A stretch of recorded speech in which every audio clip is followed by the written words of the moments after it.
না আমি ওনার চিনি না। উনি কে?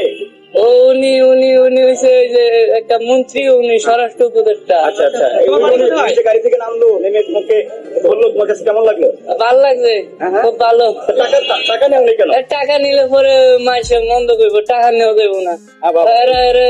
এরা দেশ চালাইতেছে না, এরা তো টাকা নিলে মানুষের মন্দ করবো না। তুমি কি করো এখানে? আমি কিছু করি না। আমি আচ্ছা আচ্ছা, এই যে এত বড় বাড়ি কোথায়? তোমার বাড়ি কোথায়? আমার বাড়ি হচ্ছে ওই যে নেত্রকোনা খাইলা যদি। আচ্ছা, তোমার কেমন লাগছে এই যে মঞ্চে গাড়ি থেকে নেমে তোমার সাথে দেখা করলো? কেমন লাগছে? ভালো লাগছে, ভালো লাগছে, ভালো লাগছে, ভালো লেগেছে? ভালো লাগছে। তুমি টাকা নিলা না কেন? আমার টাকা লাগতো না, ও ওনার দোয়া লাগলেই চলবো। অন্য কই যাবো, কি করো তুমি এখানে? এখানে কি করো? ওই সার কই যাবো, এখন তুমি এখানে কি করো? ওই কিছু করবো না।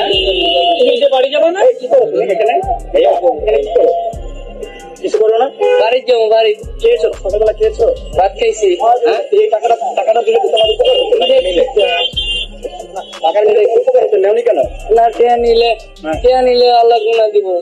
এই 500 টিয়া নিছি, পরে 500 টিয়া 2 দিনই খাইতে রুম। টিয়া না নিলে অনেকদিন চলতে রুম। ওইলা দোয়া দিব, টিয়ার বদলে ওনারে দোয়া দিয়া দিব, উনি আমারে দোয়া দিব। তোমার নাম কি? তোমার নাম কি? আমার নাম রামিন। হ্যাঁ, রামিন। আমি। তোমার বাড়ি কোথায়? জাহারপুর, নেত্রকোনা। এখানে তোমার কে কে আছে? এই একলা। একা?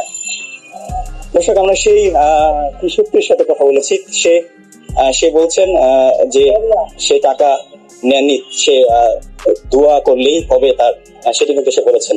তাকে বুকে জড়িয়ে নিয়েছেন। এই মুহূর্তে স্বরাষ্ট্র উপদেষ্টা জাহাঙ্গীর আলম চৌধুরী তিনি কমলাপুর রেল স্টেশন ত্যাগ করছেন। আমরা যেমন দেখেছিলাম যে তিনি গাড়ি থেকে নেমে কমলাপুর রেল স্টেশনে একটি ছিন্নমূল কিশোরকে তিনি বুকে জড়িয়ে নিয়েছেন, এমনকি তাকে তিনি টাকা সেরেছেন। আমরা দেখেছি সেই কিশোরটি কিন্তু সেই কিশোরটি কিন্তু টাকা নেননি। একটি হৃদয় বিদারক দৃশ্য কিন্তু এই মুহূর্তে হয়ে গিয়েছে কমলাপুর রেল স্টেশনে। আমরা সেই দৃশ্য দেখেছি।